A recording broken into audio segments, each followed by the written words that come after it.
Good morning. Check that out. That's water. So what does that mean? Well, that means no combining for the foreseeable future anyways. But that doesn't mean coach time. It means swathing time. My mom and Corey, they're actually starting to can some peaches and some beans. My dad is playing with Emmy a little bit. So her first day of school will be tomorrow again there. So try to get some time in with them on the last day. We it's been going pretty good. We hit it pretty hard the last few days, and the beginning of September is very early for us. Very early. We are normally not this far ahead. The grain was dry. The barley was running very well. Tough to say as far as bushels go, but I mean it's all a 50. It's most likely going to be closer to 70, to be honest with you, which for us is a very good yield. We're not the kind of people that get tremendous yields all the time, so we're going to just be content with that, and that's good enough. So right now I'm just doing a few daily checks on the swather here, and I'm gonna run half a mile south. Well, good morning. We had just like a little drizzle overnight, about midnight, 1 in the morning ish. The deck got a little bit wet, and that was it. So this morning, of course, it was cold overnight too. It was about 5 degrees. And no wind at all. So this morning, everybody slept in. Not gonna lie, not ashamed of that. All farmers this time of year, they're putting in some pretty good hours when they can go. And there's lots to do. There's augers to move, there's combines to grease and fix, there's swathers to grease and fix, there's bins to sweep out and clean out and get the doors set up, and you can just imagine it's always something to do. So on the other hand, though, it has been going very well so far this fall, for being September 4th, I believe, today. And we started on the barley yesterday and got a fairly good whack of that done. There's well, I guess we'll have to start at the beginning of yesterday. So we had a little bit of wheat left to do. So we got out there, we got the wheat done. It was only like 15-20 acres left. We got all the trucks unloaded, got the augers cleaned out, got the combines cleaned out, got switched over to new bins, got the trucks moved out west, got the combines moved out west, and then got, I think they must have got about 100 acres of that half section done yesterday as well. So it was pretty good. Then overnight we had that little bit of a drizzle come through.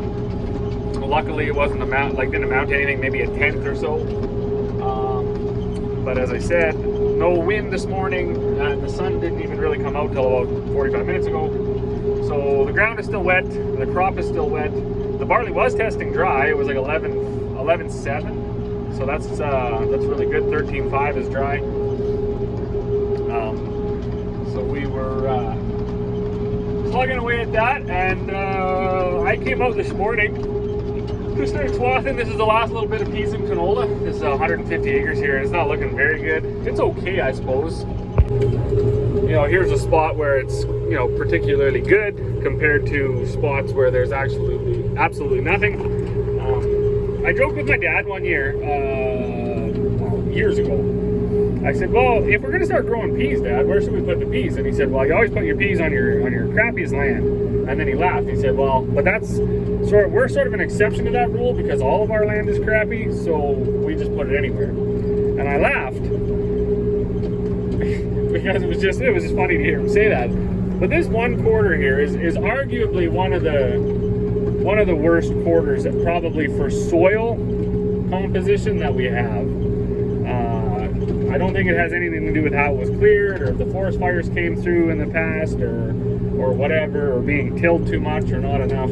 It's just up here on this hill, it sort of plays out a little bit. In fact, the one across the road, they only cleared about 60 acres of that, and they actually stopped because they knew what they had, and they just weren't going to invest any more time and money into clearing it because it was just effectively a big rock pile with kind of some sloughly ground in it.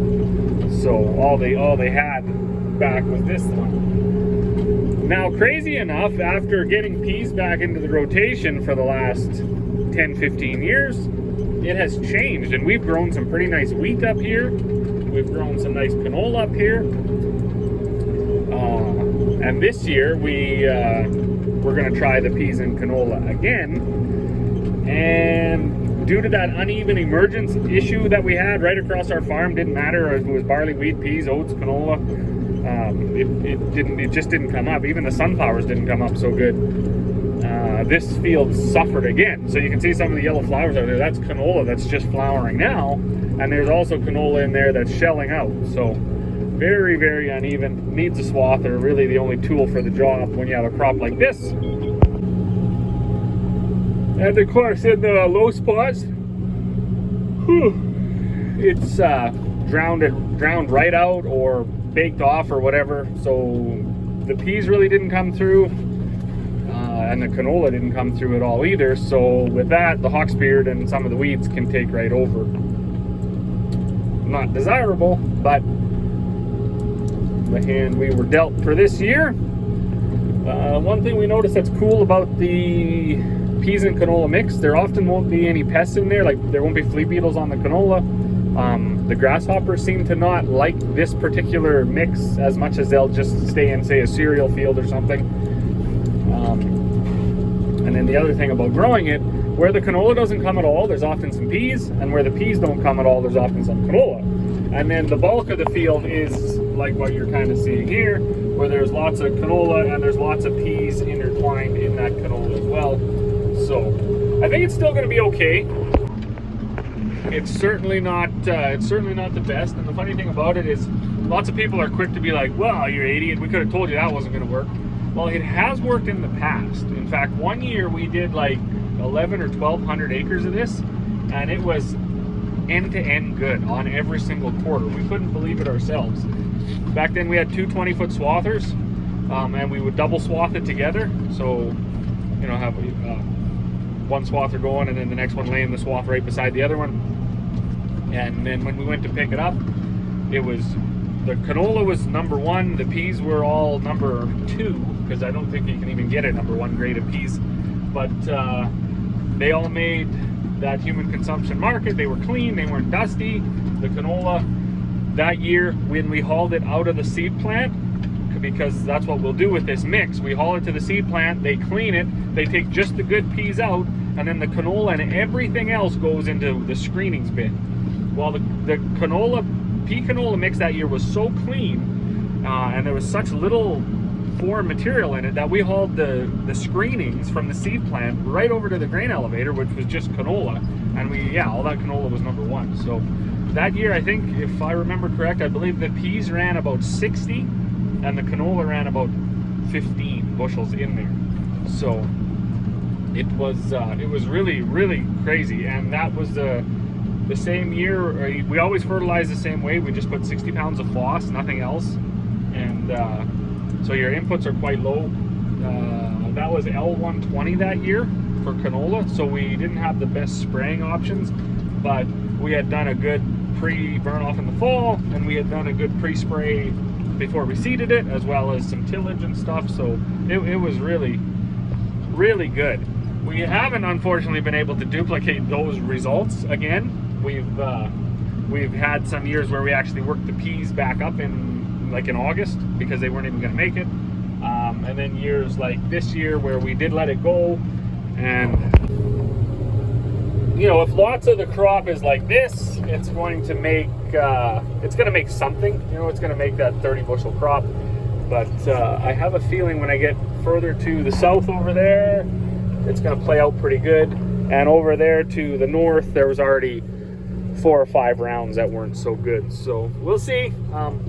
We have been surprised pretty much everywhere we've gone this year. We hopped into a pea field that we thought was really, really good when we watched it grow and when we were out there picking peas. and I think it probably ran under 20. Then we jumped across the road to a pea field that must have ran over 50, because they average out to be in about 35-40 bushels.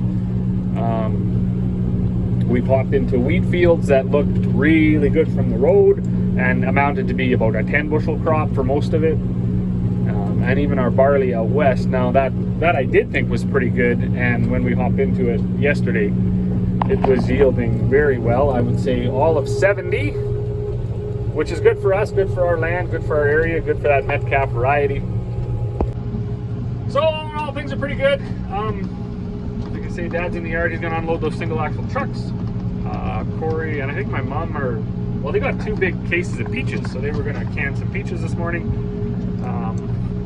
And he's getting all pumped and getting ready for the first day of school tomorrow. Buddy I expect he's helping his papa somewhere. And then the youngest, Livy, there, I expect probably throwing snacks on the floor. So I will carry on swathing, and we'll chat with you all here in a little bit once we get the combines rolling. Well, good evening. It's almost 6 o'clock. Grandpa's got Buddy in the baler, and they're baling behind only the 9610. We still aren't dropping straw with the 9750. I think it would just turn to absolute dust. And the guys trying to bale the wheat straw behind it, they had no success at all. Now out here on this barley is running phenomenal. I was just chatting with Grandpa there, and he thought it might even be running 80. So I think that might be a little bit optimistic, although it's nice to hear when you're the farmer that somebody thinks it's going that well for you. But it's going good. I mean, Dad can't keep up hauling grain, neither can I if we were on our own. So we yesterday, Dad was running the 9610, Corey was running the 9750. My mom was shuttling me back and forth, trying to get trucks and everything out here and stuff set up in the yard. And I couldn't, it was hard to keep up. By the time the night was over, Super Bees were full, trucks were all full, combines were full, and everything like that. So I was out swathing this morning, and I just decided they had a couple of issues. There's a shear pin on the unloader on that 9610 that blows every once in a while for no reason at all. I'm assuming that whole system is worn out, the hub and the pulleys and stuff, but we were gonna get into that on a rain day, which we just haven't had yet. But I came out, put a shear pin in that, and then she was having some trouble with her GPS. We got that figured out for her. And then I just decided, you know what, I'll just hang out, because it's a lot of work hauling with the 2 single axles and that tandem. My guy almost can't keep up. So the barley is good and dry. The last test I took was 12.2, and I did a bushel weight. So we don't have the fancy half-liter funnel. We do have the half-liter, but not the funnel part of it. So I was told once that that's not very accurate. Although whenever I do a bushel weight, I'm usually lighter than what the elevator says, because I just do it rough, right? Grab a scoop out of the truck, pour it into that half-liter, swipe it off, put it on the scale, and I got 53 pounds. So I was actually just talking to my father-in-law when he was reloading up his baler, wherever he is down there. He was saying he was baling behind somebody that had a new malt variety, and he said there was just like nothing there. They were so disappointed in the yield, the straw, and all that stuff. And I said, you know what? I bet you malt comes back, because malt, I guess, is deregistered or delisted or undesirable now for malt barley. Some grain terminals won't even take it. Some grain companies, a couple are going to take it this year, and then not next year. So they're phasing malt Metcalf right out of the malt. And I don't know, my conspiracy side of me, I try not to be that. I think it's just there's no reason why they would take malt Metcalf and not have it as a malt listing anymore, other than just garbage politics, I guess, or by design to get rid of the seed, and then you'll have to pay a TUA or something to use the seed again. That was my thought anyway. So I was fighting the power. I said, no way, lots of guys got different malt, or they got different feed and they grew it this year. I was like, no way. I already cleaned all my malt. all my Metcalf. I'm growing it one more year, and it's a phenomenal crop. I don't know if it's going to make malt or not. It got that 1 3/4 inches of rain that bleached out the wheat, so it could have damaged the malt quality as well. If it did, that doesn't really matter because it's still going to make feed, and I didn't have to buy the seed. So we're going to play this one out. We'll most likely grow Metcalf again next year, regardless of what they do with the malt market, because we're already planning to change our pea variety, and we're planning to change our wheat variety, and we might even change our oat variety. And if you start to buy 2,500, 3,000 acres worth of seed, depending on how many acres we farm next year, that is a huge bill. Huge. Often like $30 an acre, right? Because if you want to seed at 3 bushels, and someone's going to sell you wheat seed for 11 bucks a bushel or 9 bucks a bushel or whatever, you're going to be right around 30 bucks. 30 times 3, $90,000 just in seed alone for 1 year. So we don't want to have that huge bill if we have some good viable seed on hand already. We gotta get out of the way here. Hammering down. Well, good evening. It's 7:15, and well, they're here, and they're down in the last. They probably got 15 acres left to do on this. This is a whole half. It's like 300 and it's about 300 and probably 15. You lose just a little bit there from the creek. There used to be a yard where those 2 bales are. I can't see nothing, hold on. Used to be a little bit of a yard where those 2 bales are with some bins. That took whatever, half an acre. And then there was one up there too with some bins. But as things change, and the farms got bigger and the trucks got bigger and everything else, the bin yards also got bigger and they got consolidated. No point in having bins all over the place. You may as well have all your bins in one spot and use things like Super Bs and tandems to get it there. Makes the winter monitoring of the bins a lot easier if they're all in one spot. The baler is making bales. I think they might get 200 here, so we only dropped half the straw, right? We only dropped behind the 9610, not the 9750. And for the rest of the year, that's what we're going to do, because there's just not enough behind the 9750 to make